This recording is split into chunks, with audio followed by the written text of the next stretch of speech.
안녕하십니까. 어제 그 BTS 공연이 있었는데 한 4만 정도가 아마 이게 정설입니다. 4만 정도 온 게 아닌가. 주최 측에서도 이게 그 10만이라 하지만 처음에 뭐 26만 어쩌고 떠들고 하더니 주최 측은 이제 그 당연히 좀 부풀릴 수밖에 없죠. 정확한 이게 그 통계는 한 4만에서 4만 2, 3천이 아닌가. 근데 저는 제가 이제 처음에 어제 그 대전 화재부터 제가 방송하면서 뭘 했습니까? 실제 불이 났는데 대전에는 이게 그 실제 불이 나가 지금 죽어가고 있단 말이에요. 그것도 이게 그 150에서 170명 직원들이. 그러면 이게 전국에 빨리 총동원령 내려서 헬기든 뭐 이게 구조할 수 있는 모든 걸 이게 대전으로 이게 전부 끌어모아야 돼. 중간에 있으니. 근데 그 상황에 대전에 그 불을 끄는 데는 소방관이 한 200여 명밖에 안 됐어요. 소방차도 그 처음에 40몇 대밖에 안 됐어요. 나중에 조금 늘었죠. 한 70여 대. 사람이, 그러니까 이거는 이게 바로 이게 총력, 소방령을 바로 이게 발동해야 되는 거예요. 뭐 9분대 1단계, 뭐 10몇 분대 2단계, 그 다음에 총력 동원, 이렇게 딱 보면 알잖아. 그 얼마나 위급한지. 화재 현장은 이게 그 1분 분초를 다투어서 이게 1, 2분에 몇십 명을 구하고 죽고 이게 1, 2분에 좌우되는 거예요. 근데 모든 소방 인력이 어디 갔느냐? 광화문에 다 집결해 있은 거예요. 광화문에 그것도 총동원이 돼가지고 거기 차가 100대에다가 예비로 이게 50대에서 150대 전국에 가용자 가능한 소방 1000여 명, 800에서 1000여 명 이렇게 배치가 돼 있는 거예요. 이동도 못하지 배치가. 딱이 지역마다 탁탁탁 배치가 돼 있고 광화문에. 제가 여기 광화문에 몇만 명 모인 데서 그 화재가 그렇게 납니까? 뭐 고의로 이게 방어하려 해도 이게 안전요원들 다 지켜보고 하는데 그렇게까지 과잉 대응할 이유 진짜 불이 나서 죽어가고 있는데 거기는 이게 거기보다 몇 배를 더 4, 5배 광화문에 대기하면서 배치시키는 게 이게 맞나? 이 소방당국은 사람의 생명보다 이재명의 눈치나 그게 여론의 눈치만 보는 거 아닙니까? 이재명이가 이태원 가지고 이게 워낙 울가무니까 혹시라도 이게 광화문에 뭐가 잘못되면 정권이 무너진다. 그러니까 이게 그 이태원의 콤플렉스 때문에 아주 이게 과잉되게 어떻게 보면 이게 말도 안 되는 대응을 한 거예요. 총력 동원을 이게 두 군데 내리면 이게 되나 이 말이에요. 광화문은 불도 안 났는데 거기 무슨 이게 차가 최대 150대 800명이 거기에 소방관이 집결합니까? 평소에 정가운 목사가 하는 것보다 이게 숫자가 적은데 제가 이게 봤더니 경찰이요. 옛날에 그 광화문에 우리 월드컵 할 때 엄청난 인파가 모일 때 그때 600명 동원했는데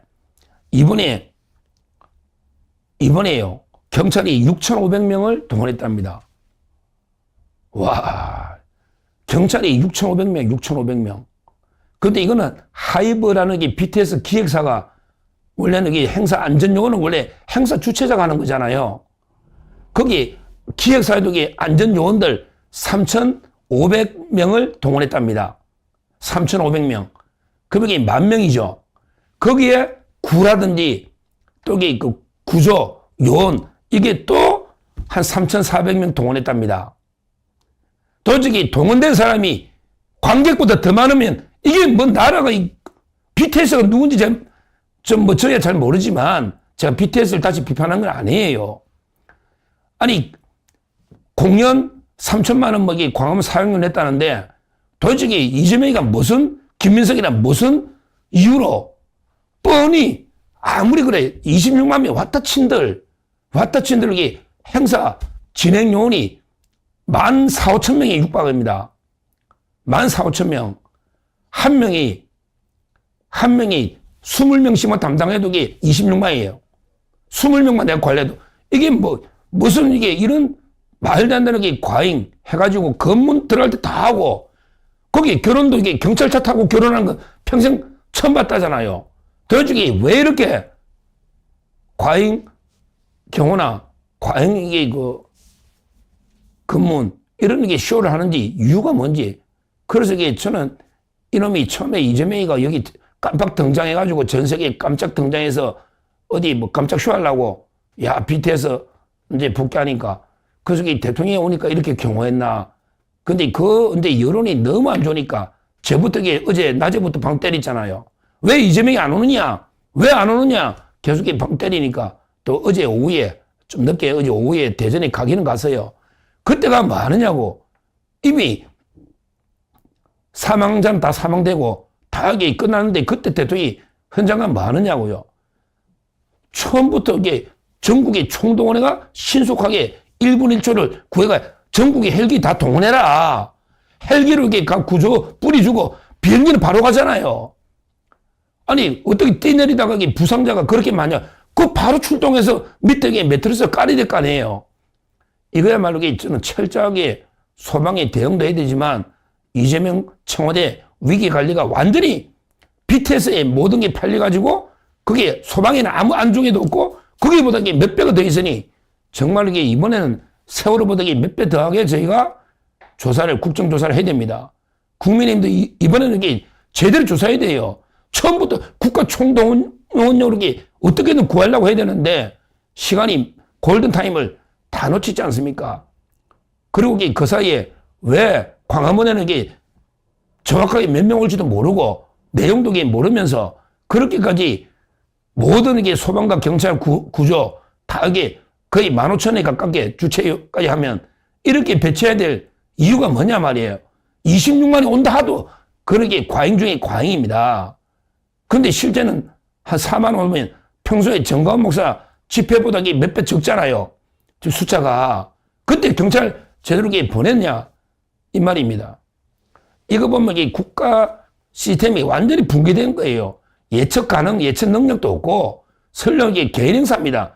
그러면 기획사가 3,500명 안전요원 했으면 그건 부족하면 더 하라고 기획사 보고 하든지 이걸 공권력 우리 낭비한 게 도대체 얼마입니까 이게 예산이나 거기다가 얼마나 많은 사람들이 불편을 겪고 전철부터 결혼식도 그 하객들 제대로 못 갈 정도로 이런 난리 구설 하느냐 이 말이에요. 언론들도 좀 비판해야 돼요. 언론들도 이게 말이 안 되잖아요. 그냥 공포 분위기 이태원처럼 날 것 같아서 계속 선정적으로 경찰 특공대를 파견했다. 참 이런 짓을 하면 안 되죠. 언론들도 좀 제대로 대응해야 되고. 하여튼 이 이재명 이 좌파 정권이 어디 전 세계에 한번 쇼 한 벌이려고 전 세계 그러다 보니까 말도 안 되는 어떻게 광일남 보는 순수한 국민보다 동원된 이런 데 경찰이나 구청 공무원 또 안전요원 이게 비슷하다 숫자가 이게 말이 안 됩니까? 솔직히 4만 명이 왔다 해도 그 중에 구별 안 되면 안전요원들 숫자로 카운트 될 거 아니에요 위치나. 그러면 진짜 온 사람 또 15,000 빼봐요. 몇 명 될지.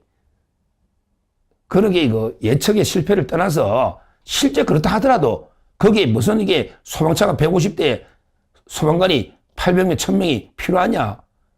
이런 이야기입니다. 정말 앞으로 공연할 때 그럼 어떻게 할 겁니까? 다른 또 공연할 때는 참 이태원에 대한 콤플렉스가 있는 건지 아니면 다른 의도가 있은 건지 아니면 BTS가 이재명 정권에 뭔가 좀 우호적으로 정권의 또 홍보에 이용하려고 하는 건지 하여튼 제가 의도는 정확하게 알 수는 없지만 정말 결과적으로 대참사를 떠나서 그 과정에 있어서도 문제가 있었다. 특히 어제 화재가 나면 바로 5분, 10분 내에 최소한의 인명 구조를 했어야 되잖아요. 뛰내릴 수 있을 정도는. 근데 그게 단계별로 3단계로 갔거든요. 그 시간에 이미 골든타임은 다 놓쳐버리고 있지 않습니까? 딱 보면 요즘은 AI 시대입니다. 소방도. 딱 보면 얼마나 위험한지 바로 알면 바로 총동원용으로 일단 현장에 다 직결을 해야 되는 거 아닙니까? 그 대응에 대해서는 반드시 국정조사나 뭔가 수사가 필요하다. 이렇게 저는 봅니다. 이게 그냥 대충호가 이재명이가 우리요, 국가가 뭐 끝까지 책임지겠습니다. 이러면서 국가가 일단 먼저 뭐 돈을 배상하십시오. 이러면서 그 하나만한 이런데 그 소리를 어제 가가지고 뭐 내 비서실장 벌어줄 테니까 비서실장한테 뭐 유족들 할 게 있으면 전화하세요.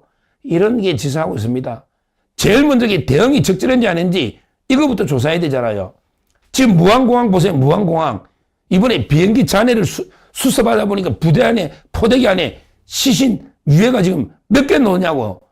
아직 처음에 사고 나자마자 그냥 1톤짜리 포대에다가 그냥 비행기 잔해하고 사람 유해를 그냥 같이 섞어 퍼나니까 유해를 찾지도 못한 유족들이 피눈물 흘리는데 거기에 비행기 잔해하고 같이 유해가 노는데 이재명이가 그 한마디 합니까? 지금 무안공항에 대해서 뭐 제대로 이렇게 한 게 하나도 있습니까? 자기들이 호남에서 이런 대형 사고 나니까 이름까지 제주항공 사고로 이름까지 못 부르게 하잖아요. 지금 세월하고 한번 비교해보시라고 무안공항. 그런 게 저 따로 한번 또 다루겠지만 정말 이게 그 재난도 그 자기들의 활용 가치에 따라서 정치적으로 이렇게 그 차별하는 이게 바로 이재명 좌파 정권이다. 하여튼 그 청와대나 그다음에 특히 소방당국, 경찰 이 넉장 대응에 대해서는 반드시 철저한 조사를 해서 엄중하게 책임을 물어야 되고 그러기에 광화문의 예측 착오를 떠나서 이런 그 말도 안 되는 우리 행정력 낭비 국민들한테 얼마나 불편을 주고 그러기에 얼마나 많은 비용을 지출했습니까? 이런 문제에 대해서도 우리가 엄중하게 책임을 물어야 된다. 이렇게 말씀드립니다. 감사합니다. 안녕하십니까. 이번에 기획예산처 장관 거기에 이해훈이가 낙마하고요. 이번에 그 원내대표까지 했던 박홍근 이자를 그 이재명이가 기획예산처 장관으로 지명한 거예요. 처음에 기획예산처는 이제 그 보수 쪽에 뭐 협치한다더니 이해훈이가 낙마하니까 결국은 이제 그 박홍근을 지명했는데 이자가 이제 그 병력 의혹이 심각합니다. 이 문제를 중점적으로 이제 그 천하람 의원 포함해서 제가 중점적으로 한번 파헤쳐 보도록 하겠습니다. 일단 이게 박홍근이가 어떤 자인지 간단하게 이걸 알아야 병력 비리가 나오니까 박홍근이가 어떤 자냐. 양력으로 이게 69년생입니다. 69년, 저보다 한 살 많아. 69년생이에요. 박홍근이가. 그 다음에 이거 전라도 고흥에서 태어났고, 고흥에. 근데 요 기억할 게 6남매 중에 5채입니다. 그러니까 전라도 고흥에서 태어났는데 6남매 중에서 5채. 형들이 있다. 요걸 기억해 두면 나중에 병력할 때 이렇게 그 보이고요. 하여튼 전라도 고흥에서 69년에 6남매 중에 5채로 태어나가지고 그 다음에 그 순천에 그 효천 고등학교 졸업하고요. 순천, 효천. 그리고 이제 경희대학교 국어국문과 들어갑니다. 경희대학교에 국어국문과 들어가요. 들어가서 그 학생운동을 하는데 학생운동을 이게 하는데 전과 2범입니다. 전과 2범. 그러니까 처음에 그 단과대학 대표를 하고요. 단과대학 대표. 그 다음에 나중에 총학시장을 합니다. 단과대학 대표할 때 아마 그 화염병 던지다가 단과대학 대표할 때 잠깐 구속됐다가 징역 1년에 뭐 집행유예 2년 이런 식으로 잠깐 이게 단과대학 장할 때 화염병 던지고 이래가지고 이게 집행유예를 받습니다. 징역 1년에 집행유예 2년. 그게 전과 1범. 그리고 이제 그 다음에 그 총학시장이 되고요. 그때 그 전대협 의장이 제가 잘 기억하는데 서울대학교 그때 제가 다닐 때 태재준이라고 서울대 총학시회장 진짜 연설 잘했건 태재준. 근데 이 사람이 수배 구속되고 아마 전대협 임시 대리를 하는 게 그게 박홍근입니다. 그러니까 총학시회장 하면서 전대협 의장 대리를 한 거죠. 그때도 아마 이게 그 집행유예를 하나 받았어요. 그래서 집행유예 2개 해가지고 아마 전과 2범이 된 요런 데 그 자가 박홍근입니다. 그리고 이제 그 이후에 뭐 계속 출마하고 이러다가 이제 국회의원 중랑구의 국회의원이고 원래는 이게 박원순 계다 아니냐, 박원순. 이랬는데 지금 뭐 이재명 계다. 그러고 이게 국회의원 하면서 지금 현재 그 원내대표 됐고요. 그리고 이제 그 이번에 기획예산처 장관. 원내대표는 이제 그 최연소 원내대표 그때 2022년에 했고, 그 다음에 19, 20, 21, 22 중랑구 을에서 사선 한 이게 바로 박홍거이다. 이렇게 보면 돼요. 자, 그러면 이게 박홍거이가 왜 병력이 문제되느냐? 결국 이자가 이게 그 군대를요, 아예 아무것도 안 갔어요. 완전히 면제가 됐습니다. 제가 이게 군을 치보면요, 완전히 병력 면제입니다. 이거는 이제 전시 동원, 이 말은 이게 병력 면제한다. 전쟁 나면 이제 뭐 동원한다지. 이게 그 제2국민역 편입, 아니 병력 면제가 돼버린 거예요. 완전히 면제가 됐다. 자, 그러면 이게 이자가 실형을 받은 게 하나도 없는데 어떻게 병력이 면제됐느냐? 이거를 이게 따져봐야 되는 거예요. 병력 면제하려면 우리 정청래처럼요. 옛날에 그 멍청래 있잖아, 정청래. 정청래는 이제 그 징역 2년 살고 군대 3년 안 가니까 그래도 정청래는 대사집에 화염병 던져 불 질러가지고 징역 2년 살고 그 다음에 군대 3년 안 가니까 1년 딱 받는데 근데 정청래나 이게 옛날에는요, 실형을 이게 2년 이상 실형을 살아야 군대에 면제가 됐거든요. 근데 박홍구에는 다 이게 구속된 게 다 합쳐봤자 제가 본 바로 한 50일 정도? 2달이 안 되는데, 야, 이렇게 완전히 빠져버리느냐. 공익근무도 안 하고 이게 완전히 바로 이게 그냥 전시동원 제2국민역 바로 이게 완전히 면제돼 버리느냐. 정청래보다 이게 더한 놈이네. 정청래는 2년 실형 받는데, 이거는 이게 50일 정도 살았거든요. 50일. 뭐 며칠 더 살았냐, 그거 중요한 게 아니고, 일단 이게 제가 취재한 바로는 50일 살았다. 전과 이범이고, 이렇게 봅니다. 자, 그런데 왜 그러면 이게 일단 2단계로 봐야 돼. 이놈이 병력을요, 문제를 박홍거이를 2단계로 봐야 됩니다. 하나는 이게 처음에 어떻게 현역 안 가고 이게 일단 공익근무요원처럼 실제 이런 식으로 이게 보충력으로 공익근무요원 보충력으로 이게 바뀌었느냐. 이게 1단계 비리 의혹. 그 다음에 두 번째 2단계로 그럼 이게 왜 공익근무도 안 하고 완전히 면제됐느냐. 이게 2단계 의혹. 이렇게 나눠서 보면 돼요. 1단계는요. 이놈이 뭐라고 자기 책에 써놨느냐. 자기 책에는 1단계 병력 공익근무로 빠지는 게 이유가 뭐 이래 써놨어요. 자기가 뭐라고 써놨느냐. 이렇게 이야기했습니다. 실제 양심수 군 면제 운동 결과 예기치 않게 내가 이게 빠졌다. 양심수 군 면제 운동. 이런 게 운동이 있었는데 그 결과 내가 이게 전혀 모르게 예기치 않게 어떻게 공익근무로 빠지게 됐다. 그러니까 양심수 군 면제 운동. 이게 뭐냐?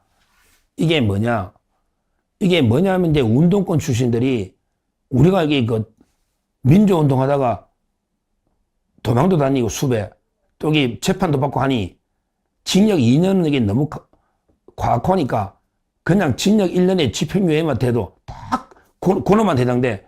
징역 1년에 집행유예만 돼도 공익근무로 빼주세요. 이런 이게 운동을 하는 단체야.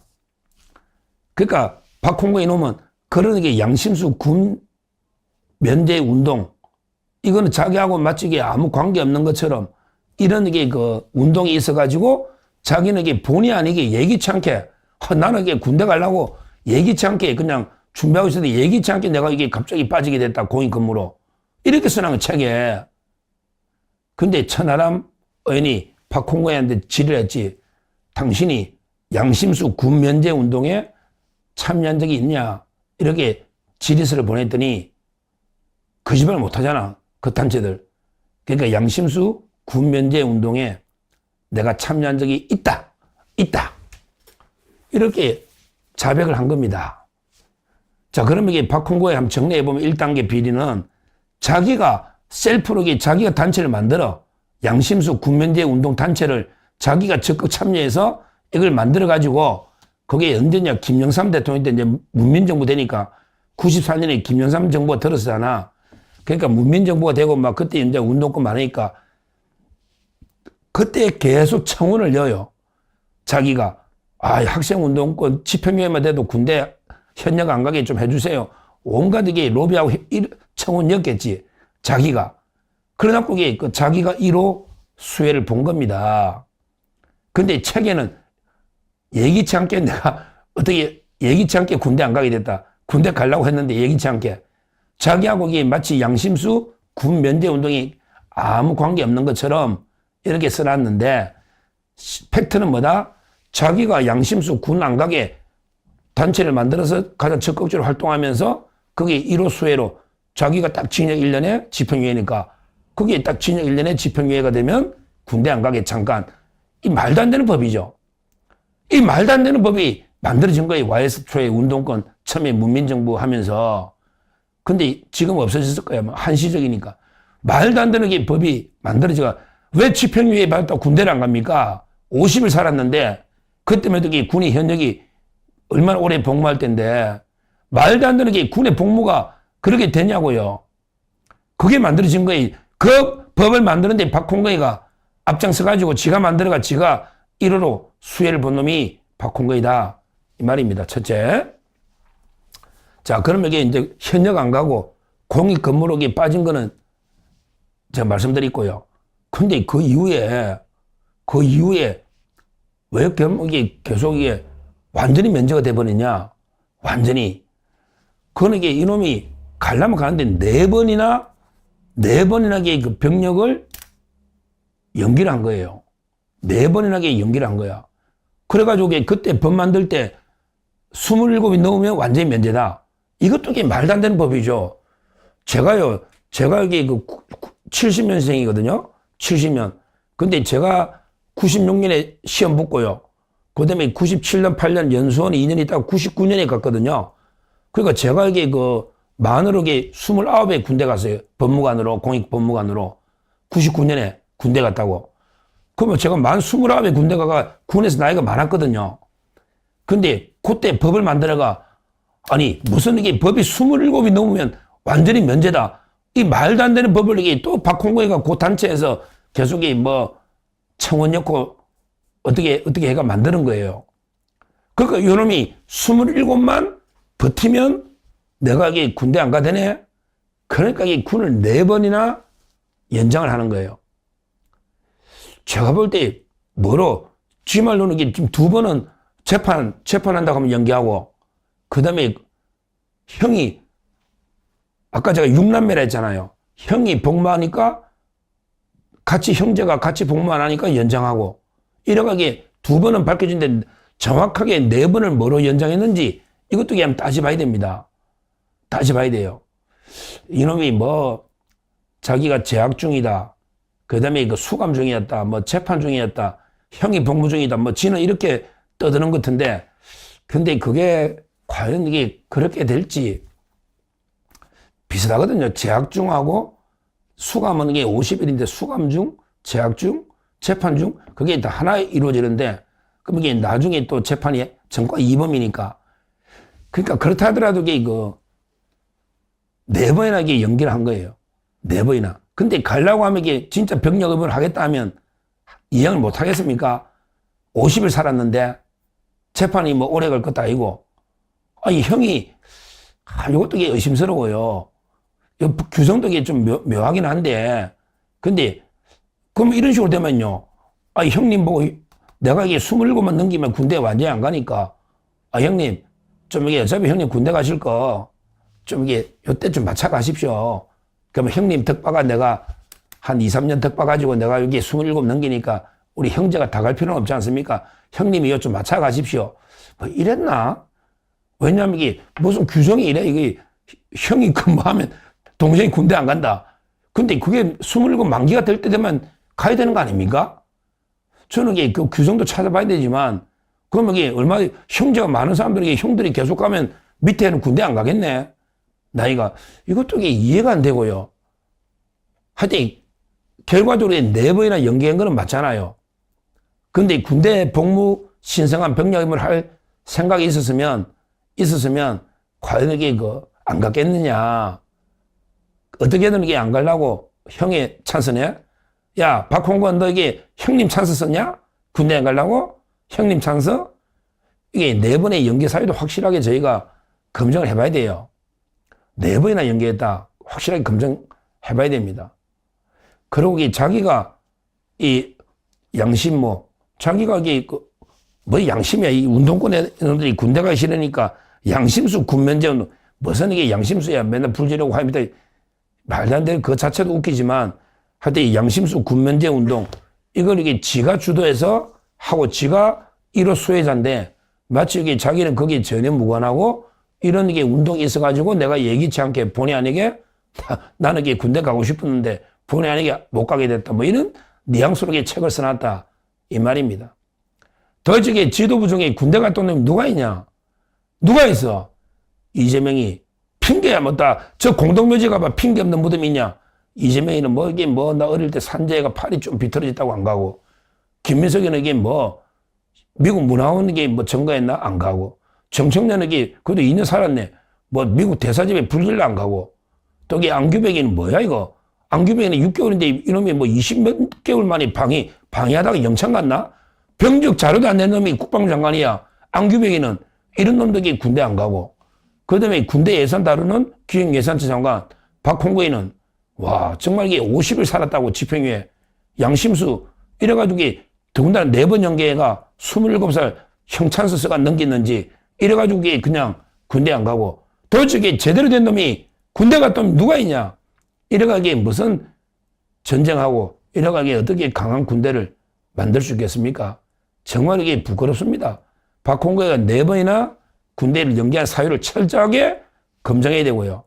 그리고 이게 자기가 그 단체에서 이렇게 활동해놓고 마치 이게 자기가 예기치 않게 안 간 것처럼 이런 식의 거짓말한 거 이런 것도 철저하게 검증을 해야 됩니다. 하여튼 이 좌파들의 이 지긋지긋한 이 사람들이 병력 어리게 얼마나 우습게 보면 말도 안 되는 게 이런 법을 만들어 가지고 혜택을 이런 자각의 원내대표나 또 이게 장관 기획예산처 그게 중요한 장관하는 이런 게 정말 부끄럽다. 안 그래도 전 세계 전쟁이 빈발하고 안보가 위태한 이런 상황에 이런 게 지도 보십시오. 이재명이부터 박홍구까지 이런 게 자들로 과연 이게 우리가 튼튼한 자주국방을 할 수 있을까? 이렇게 보고 이번에 국민의힘이나 또 천하람 개혁신당 천하람이 그건 잘하고 있는 거예요. 철저하게 한번 제대로 형찬스도 좀 더 깊숙하게 들어가서 형이 왜 그때 갔는지 나이 차이가 몇 살인지 또 이게 규정은 어땠는지 형이 있으면 무조건 안 가는 건지 뭔가 이게 한번 철저하게 한번 따져가지고 이혜훈이 우리 낙마시킬 때 제가 날마다 하루에 방송 한두 개씩 했잖아. 날마다. 그래 이혜훈이 낙마시켰잖아요. 저는 한번 물면 끝까지 파헤쳐 봅니다. 같이 한번 저희가 국민의힘하고 저희도 협조해서 앞으로 박홍건에 대해서 완전히 까발려 놓고 한번 까발려 놓고 철저하게 검증을 하도록 하겠습니다. 감사합니다. 여러분, 만약 대한민국에 같은 날, 같은 시각에 전혀 다른 두 가지 일이 벌어진다면 어떨까요? 한쪽에선 수만 명이 모인 화려한 축제가, 다른 한쪽에선 사람들의 목숨이 오가는 끔찍한 재난이 동시에 일어난 겁니다. 그런데 이 두 상황에 대한 국가의 대응이 너무나도 달랐다는 비판적인 분석이 하나 있습니다. 이 자료는 극명한 대비를 통해 묻고 있어요. 과연 우리의 안전을 위한 우선순위는 어디에 있었던 걸까요? 오늘 그 내용을 깊이 들여다보겠습니다. 자, 바로 이 두 장면이 오늘 이야기의 시작점입니다. 왼쪽은 4만 명의 팬들로 뜨거웠던 축제 현장 서울 광화문이고요. 오른쪽은 바로 그 시각 대전에서 벌어진 끔찍한 대형 화재 현장입니다. 한쪽은 환호성, 다른 한쪽은 비명. 정말 너무나도 다른 두 모습이죠. 그럼 먼저 축제가 열렸던 서울 광화문 상황부터 한번 살펴볼게요. 당시 한 유명 아이돌 그룹의 콘서트를 위해서 그야말로 수도 서울이 거대한 요새처럼 준비태세를 갖췄다고 하는데요. 이 자료는 당시 안전작전이 얼마나 대규모였는지 보여주고 있습니다. 이 자료가 가장 먼저 주목하는 건 뭐냐면요. 바로 동원된 인력의 규모입니다. 단 하나의 행사를 안전하게 치르기 위해서 얼마나 많은 인력이 투입됐는지 그 숫자를 보시면 아마 깜짝 놀라실 거예요. 자, 이 숫자 좀 보세요. 경찰관만 무려 6,500명이 동원됐습니다. 정말 어마어마한 규모의 경찰력이 이 행사를 위해 배치됐던 거죠. 근데 이게 끝이 아니에요. 경찰력에 더해서 주최 측에서 고용한 사설 안전요원도 3,500명이나 됐습니다. 그럼 공권력하고 민간 인력을 다 합치면 10,000명이 넘는 인력이 이 현장 하나에 있었던 셈이죠. 그리고 이제부터가 이 자료가 진짜 중요하게 다루는 부분입니다. 바로 소방 인력인데요. 혹시나 무슨 일이 생길까봐 광화문 현장에서 대기만 하고 있던 소방관이 무려 1,000명에 달했다고 합니다. 소방차도 마찬가지였어요. 예비 차량까지 싹 다 포함해서 약 150대가 광화문 근처에 배치됐었다고 해요. 정말 이 숫자들만 딱 놓고 보면 이 행사는 그 어떤 위험에서도 완벽하게 보호받고 있었다고 할 수 있겠죠. 자, 그럼 이제 화려한 축제가 벌어지던 서울에서 시선을 한번 돌려보겠습니다.